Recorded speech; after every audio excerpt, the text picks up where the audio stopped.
નમસ્કાર BB news ગુજરાતમાં હું સુભાષ આપનું સ્વાગત કરું છું। અમદાવાદના વસ્ત્રાલમાં હોળીની રાત્રે કેટલાક અસામાજિક તત્વો દ્વારા આતંક મચાવવાની ઘટના બાદ ગુજરાત પોલીસ એક્શન મોડમાં આવી ગઈ છે અને રાજ્યભરમાં અસામાજિક તત્વો સામે સરકાર દ્વારા ઝુંબેશ શરૂ કરવામાં આવી છે। રાજ્યભરમાં પોલીસ સ્થાનિક કોર્પોરેશનની ટીમને સાથે રાખી અસામાજિક તત્વો દ્વારા કરવામાં આવેલા ગેરકાયદેસરના દબાણો દૂર કરી રહી છે। આ કાર્યવાહીમાં કોઈને પણ નોટિસ આપ્યા વગર કાર્યવાહી કરવામાં આવી રહી છે। ત્યારે સમગ્ર ગુજરાત પોલીસ અને ગૃહ વિભાગની કામગીરી પર સવાલો ઊભા થાય છે। ત્યારે હવે આપ ધારાસભ્ય ચૈતર વસાવાએ ડ્રગ્સ મુદ્દે ભાજપ સરકારને વિધાનસભામાં ઘેરી હતી, જેમાં ચૈતર વસાવાએ ડ્રગ્સ મુદ્દે ભાજપ પર પ્રહારો કરતા માંગ કરી છે કે સરકાર અને પોલીસ જીઆઈડીસીમાં ડ્રગ્સ બનાવનાર કારખાનાઓમાં રેડ પાડે અને ત્યાં પણ બુલડોઝર મોકલે। ત્યારે આ બાબતે વધુમાં શું કહી રહ્યા છે ચૈતર વસાવા, વિગતે સાંભળીએ। વિધાનસભાના ગૃહમાં મારો પ્રશ્ન હતો કે 13/1/2025ની સ્થિતિએ છેલ્લા 2 વર્ષમાં ભરૂચ અને સુરત જિલ્લામાં કયા પ્રકારના ડ્રગ્સ, કેટલા કિંમતનો કેટલો જથ્થો મળ્યો। ત્યારે ગૃહમંત્રી શ્રી જવાબ આપવા ઊભા થયા, પણ અધૂરો જવાબ અને ગોળ ગોળ વાતો એમણે કરી। ત્યારે અંકલેશ્વર, ભરૂચ જિલ્લો હોય કે સુરત જિલ્લો હોય, એમાં દેશ અને દુનિયાના રોજગાર અર્થે અનેક લોકો આવતા હોય છે। આ ઔદ્યોગિક વસાહતોમાં ઉદ્યોગોના આડમાં જે ડ્રગ બનાવવાના જે ચાલે છે, આપણે બધાએ જોયું હશે।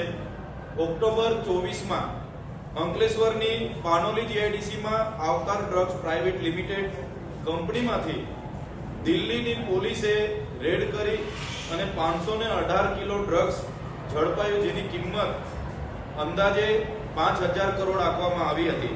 તેવી રીતે ત્યાંની સાયકા જીઆઈડીસીની વેન્ચર ફાર્માસ્યુટિકલ પ્રાઇવેટ લિમિટેડ જે કંપની છે, એમાં 1300 કિલો લીટર લિક્વિડ અને 83 કિલો ડ્રગ્સ ઝડપાયું હતું, તેની કિંમત 1383 કરોડ આંકવામાં આવી હતી। એ જ પ્રકારે પાનોલી જીઆઈડીસીની ઇન્ફિનિટી રિસર્ચ એન્ડ ડેવલપમેન્ટ જે કંપની છે, એમાં મુંબઈથી એન્ટી નાર્કોટિક્સની ટીમે રેડ પાડી અને 2400 કરોડથી પણ વધારેનું ડ્રગ્સ ઝડપાયું છે।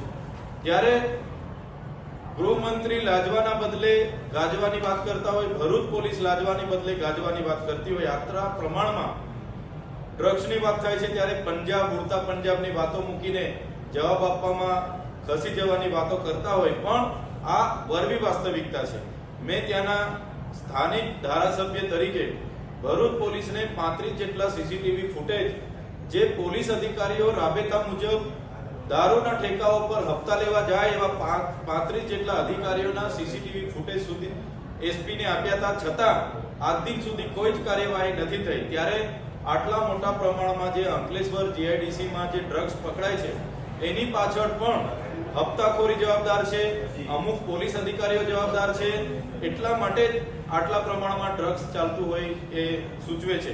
બીજું, મેં આ કંપની પર, જે કંપનીઓમાં ડ્રગ્સ બનાવવાનો પર્દાફાશ થયો, પકડાયો, એના પર શું કાર્યવાહી કરી અને કેટલા આરોપીઓને પકડવાના બાકી છે। ત્યારે 100 જેટલા આરોપીઓ આજ દિન સુધી ડ્રગ્સના પકડવાના બાકી છે, જે ગંભીર બાબત છે।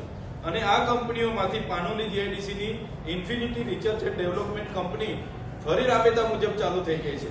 એ સૂચવે છે કે એમના હપ્તાઓ કમલમ, ગાંધીનગરના કમલમ સુધી આવતા હશે, તો જ આવા ડ્રગ્સ જેવી ગંભીર ગુનામાં પકડાયેલી કંપનીઓ પણ પાછી ચાલુ થઈ જાય છે।